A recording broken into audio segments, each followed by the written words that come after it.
Welcome, Joel Blazer, Food is Medicine, Living Spiritual Daily. Going to talk about keto. We're in Two Rivers, Wisconsin. It's a peninsula that jets out 7 miles into the ocean of the Great Lakes, Lake Michigan. I'm less than a football field from the actual wet water, and I go to sleep to the sound of that ocean whenever there's sound on it. I live in a tiny little Cape Cod, 3-bedroom, bath and a half. But it's premium amenity to hear that water and to be this close. Keto. The first time I did keto, I did it to reset my brain because my hyperactivity, the ADHD, was kicking back from, if you read their webpage or anything, 5.5, diagnosed, Dr. Mack, 1974, Oak Park, Illinois, and then they changed my whole diet. They were going to put me on Ritalin. My mother went to this natural doctor, Dr. Mack. No artificial colors, no artificial flavors, no partially hydrogenated oils, no BHA, no BHT, no sugar, no sweeteners of any kind, no white bread. And then it goes on from there. And that was at the age of 5.5. So like I have an extreme head start. By the time I was 10, I mean, what was the FDA allowing as a quote unquote ingredient? So this whole idea of food, and then the nature of my mother, very OCD, coming home from school, wiping your mouth, your hands, but God bless her when you could drink out of the toilets. Anything that's ever gone into my body from that age, and that's very young. Like it's just like, learning multiple languages if you're that young.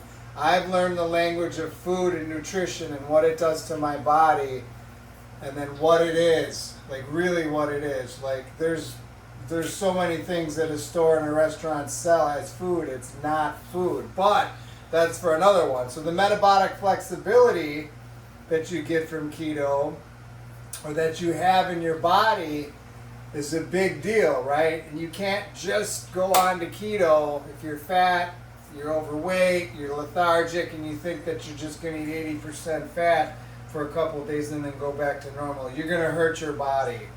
And Dr. Fox, who helped me out in 2013, I did it for 6 months, and then it was when he was really small before he got discovered by the Bader Philanthropy. Dan Bader bought him a building and a whole staff, and now it's like 6 months to get in.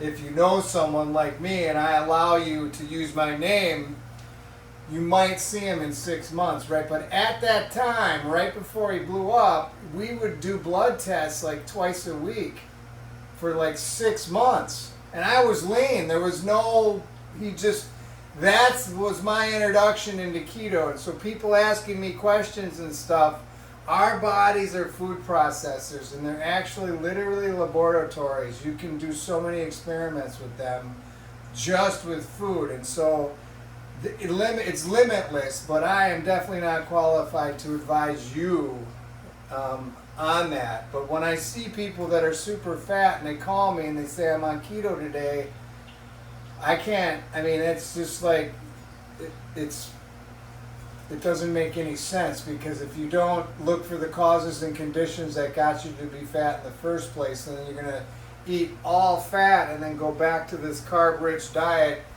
You're going to have the yo-yo effect at best. At worst, you're going to gain a lot of weight and mess up your liver. So but the metabolic flexibility, every 6-7 months, I do have a Twizzlers relapse, and I'll go get a pound, half a pound of fucking Twizzlers, sometimes 8-9 at night. But by the time it's noon the next day, I'm back in deep keto, because that's the way that my body is, and that I'm super lean. But that's not why I do it.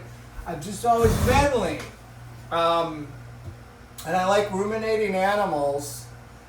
So elk, deer, cows, oxen, because they eat grass. They take fucking vegetables and make meat. And so I'm essentially a vegan, right? My meat came right from the grass.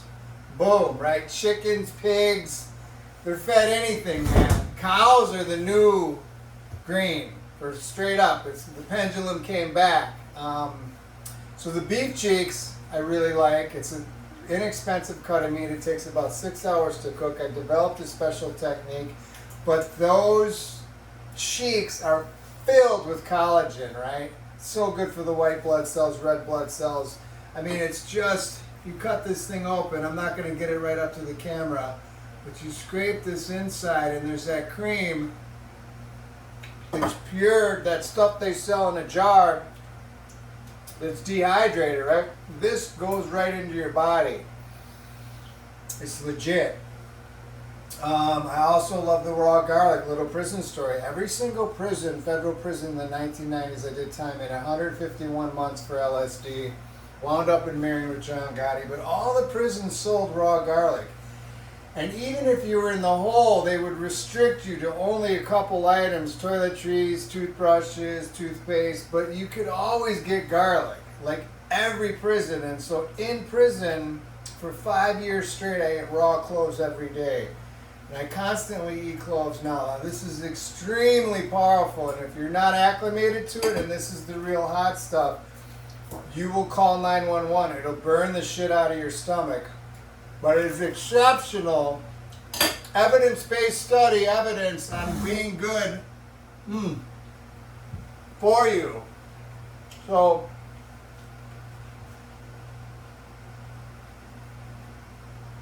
food has a lot to do with the totality of the whole, of everything you put in your body. And so, cooking at home, I know exactly what I have, and I very, very, very, very rarely eat out. And when I travel, a lot of times I go to McDonald's. One day, about 8 years ago, I was somewhere, and I just said, do you sell just quarter pounder patties? Right? I said, is there a way so I didn't have to pay the big price for everything? And she said, why? Do you have your dog? And so somehow they started this policy, and like not all the McDonald's did. And then up maybe 4 or 5 years ago, they all do it. It's on the breakfast menu, and some of them it's like $1.50. I mean, they're big purveyor of beef. You're on the road, no bun, no nothing, boom, and you're just in. And then also, what I'd love to do, jumping around here, is we've got the pure fucking bone marrow, man. This stuff's cheap, but this is so good for you. Again, this is a ruminating animal that ate grass to make this, right? So why be vegan? I mean, this is such pure food. Now, the other thing is I wanted to talk about this food, the beef cheeks in this, is so pure that if you can eat 30% bad, you got a lot of industrial seed oils in you, you got wheat belly, and depending on the makeup of your gut biome, that this food is so pure. Now, this has never happened to me, but it's happened to friends and family that I've seen, and they think that the food gets them sick, but there's 4 other people eating it and they didn't get sick. And what happens is, or maybe you had 3 days of drinking and your body's just toxified, but when you eat food this pure, and I'm not talking the lemons, oranges, and the avos, although that will contribute to it, or the garlic, but it's so pure that your body freaks out because you're now giving it pharmaceutical grade what, and you were used to the stuff that was cut that you were buying on the corner in the inner city.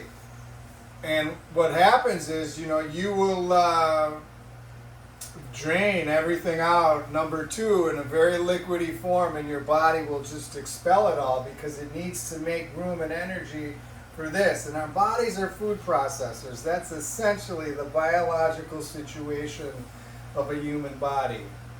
Like all the other stuff in learning, why we're here, and purpose and all that, like if you look at the body and all the organs and what this is, it is a food processing machine that is something so far advanced, like there's nobody on the planet Earth times 1,000 that can even understand it, right? We know a lot of knowledge about it, and we're uncovering more every day, but it is incredible, right? And so the food that you eat, knowing, like before I went to climb Katahdin, not knowing how wicked it was, I did that in keto fasting and hadn't eaten for 18 hours and then got to the top. And so there's so many ways you can use it and utilize it, but essentially what I try to do is I do calorie restricted keto with intermittent fasting.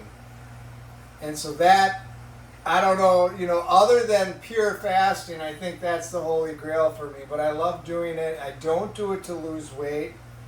I do it to have, you know, autophagy, the healthy cells, and to sleep good and wake up. If I sleep more than 4 hours, champ is rock hard, right?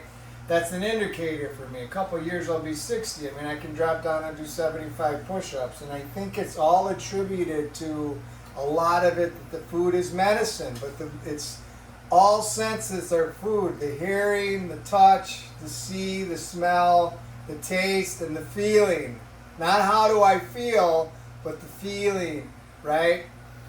When you think about in Africa or South America or up in the tundra in the winter, and you get something, right, and you're chasing it for 3 days.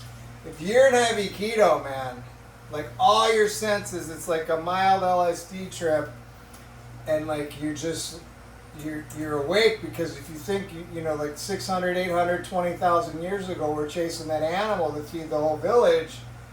You couldn't stop or everybody would starve, and so your body would go into keto. And the thing is, people that have never been into keto, like when I did it, I don't know, 13 years ago for the 6 months, the first 3 days I had that keto flu. And people think they've been in keto, but they've never have.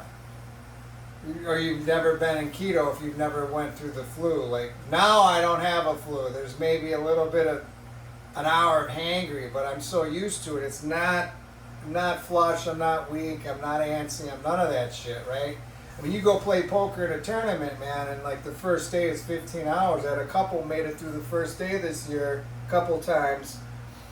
The first day is 15 hours, man. You know, and then you go home and you're excited. But if you're in keto, you're just fucking clear the whole way, man. So I'm rambling and babbling, but I needed to get all this out on the keto tip. And again, there's no magic bullet. I love you all.